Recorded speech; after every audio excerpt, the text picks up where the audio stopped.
Personal managers and talent agents, as I've indicated, have different roles.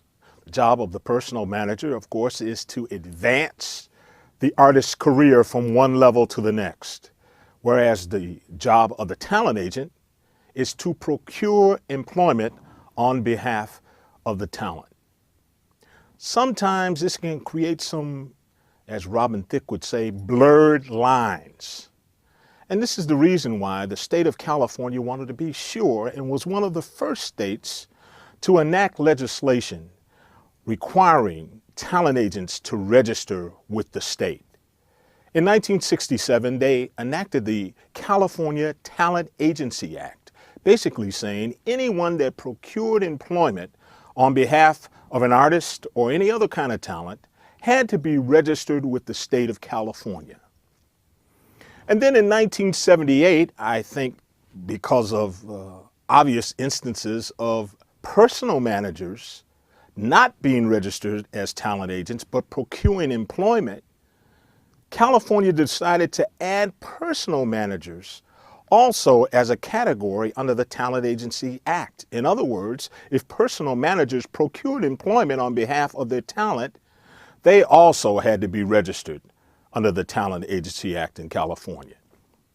Now, if you're registered as a talent agent in the state of California, the contracts with your artist or the talent that you represent can only be 2 years long. And that's because any talent agent registered with the state of California must comply with union contracts. Now, the two primary unions for musicians are the American Federation of Musicians and the American Federation of Television and Radio Artists. Of course, the AFM, American Federation of Musicians, represents instrumentalists and musicians primarily, whereas AFTRA, the American Federation of Television and Radio Artists, represents vocalists. And their form contracts say that talent agents can only represent those types of talents for 2 years.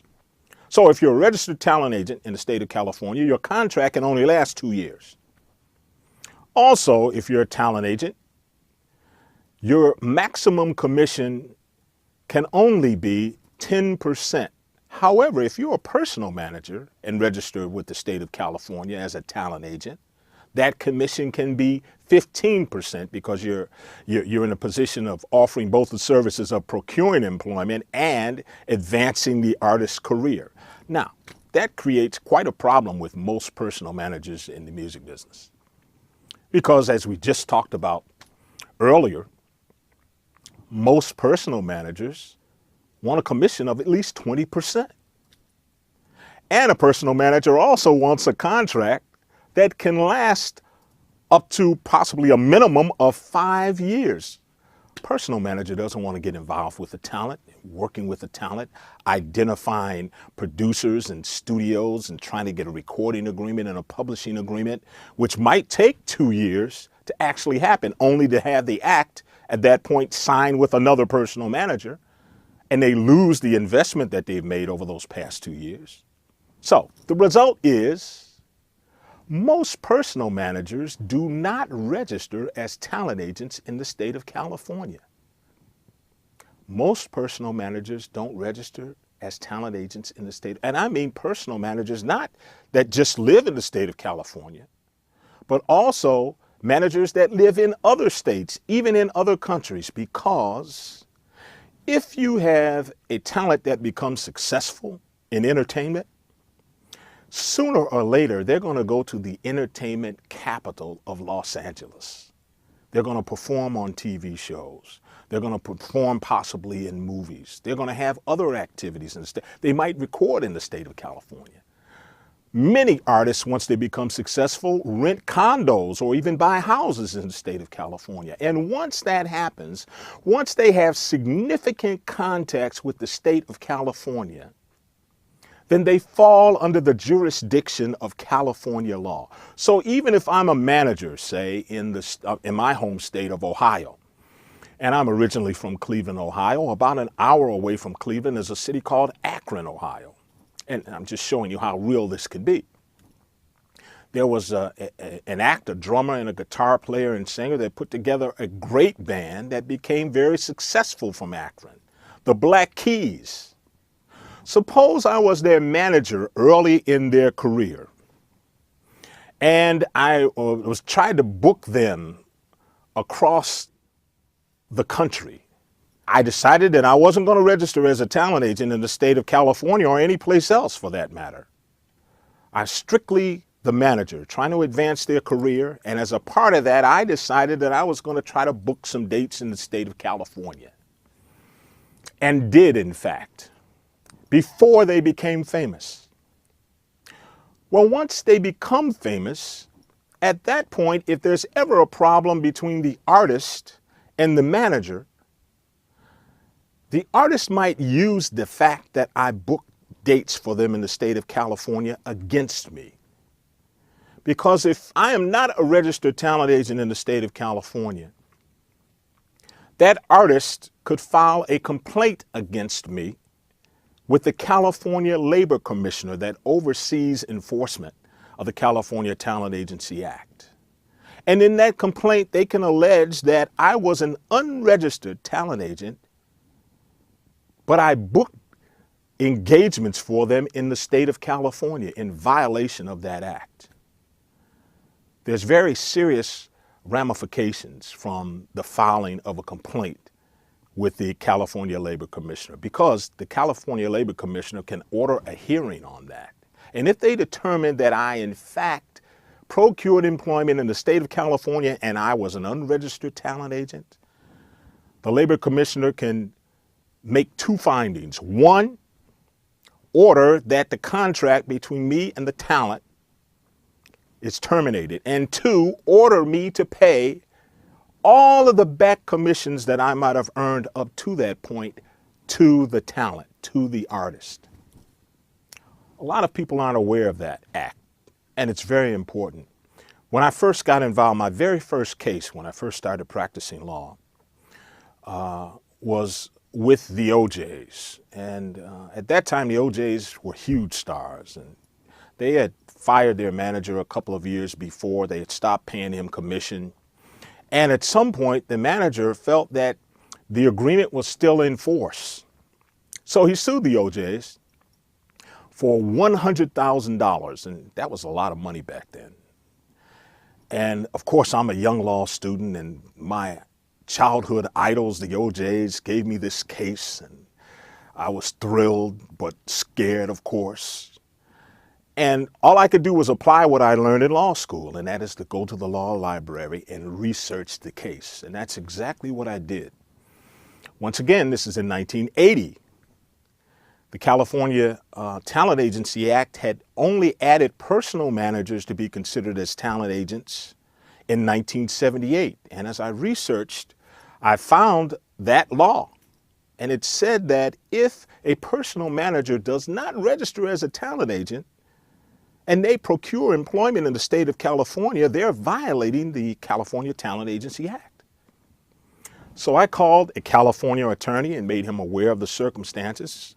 First, of course, I had to speak with my clients, the OJs, and I sat down with them one day, one of the members, and I said, "Did this manager ever get any gigs for you over the past few years?" And he said, "Yeah, you know, there was a time 2 or 3 years ago that he came to us and he said, you know, I've got this tour in California for you. You know, I've got dates in Stockton and Sacramento. You'll do San Diego, and of course you'll do LA and Oakland." And this is the problem with personal managers. They always like to take credit for getting work for the artist. So they're more than happy to say, "I got this for you." Little did he know that that would come to haunt him. Because once I got that information and shared it with the California attorney, we strategized that we would prepare a complaint with the Labor Commissioner against the manager, alleging that he violated the Talent Agency Act by procuring employment without being a registered talent agent. And we decided we'd send a copy of the complaint to the manager. just to let them know, look, we're going to file this complaint against you. We found that you violated this act. As soon as we sent the complaint to him without even filing it with the labor commissioner, the manager dropped the lawsuit. And of course, I loved it, a new lawyer, and I came up with something for the OJs and something that really helped the OJs. And they were able to say, well, this young lawyer, maybe he can do a pretty decent job. So that's how I first became aware of this Talent Agency Act. And surprisingly, folks, that was many years ago. To this day, many personal managers are unaware of that act. And many personal managers have been caught in the web of procuring employment on behalf of their clients in the state of California and violating that act because they weren't registered talent agents. I'll give one other example. In the early 90s, Arsenio Hall, who was also from my hometown of Cleveland, Ohio, had a talk show, evening talk show, that became very successful overnight.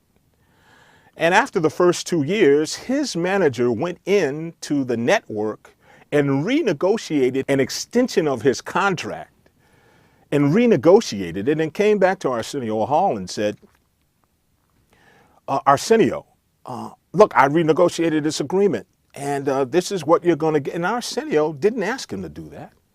And he said, well, wait a minute, I didn't ask you to do that. I might have, I wanted to be included in that. In other words, he was upset with his manager for doing that.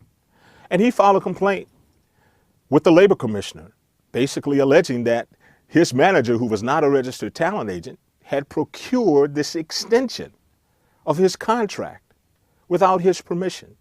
They went through a hearing, and the labor commissioner did find that his manager was an unregistered talent agent and had procured employment in violation of that act, terminated the contract, and ordered the manager to pay $2.5 million in back commission to Arsenio Hall. Now, you would think with that happening in the early 90s, managers would still be aware of that. Well, there's been case after case since then where managers have gone in and procured employment on behalf of their talents, and they weren't registered as talent agents. And so the lesson here is, if you are a personal manager, don't procure employment in the state of California. Make sure that your artist has a talent agent to perform those services. Now, you're certainly going to be in a position, as Shelley Berger was, to screen the types of engagements that the talent agent procures. But your job is to determine which of those engagements are the best ones for them to take. But you can't be involved in the solicitation and the negotiation of that. Now, that law has had some changes over the years. I think currently, it is allowable for managers at least to reach out to record companies and publishing companies and talk about doing a potential deal. But for the most part, that has to be incidental to what they're doing otherwise. In other words, there can't be a significant amount of procuring employment in the state of California. Also, they have a similar law in the state of New York, but that law is a little more lax in enforcement. It does allow a manager to procure employment just so long as those services are incidental to the other duties that the personal manager is performing.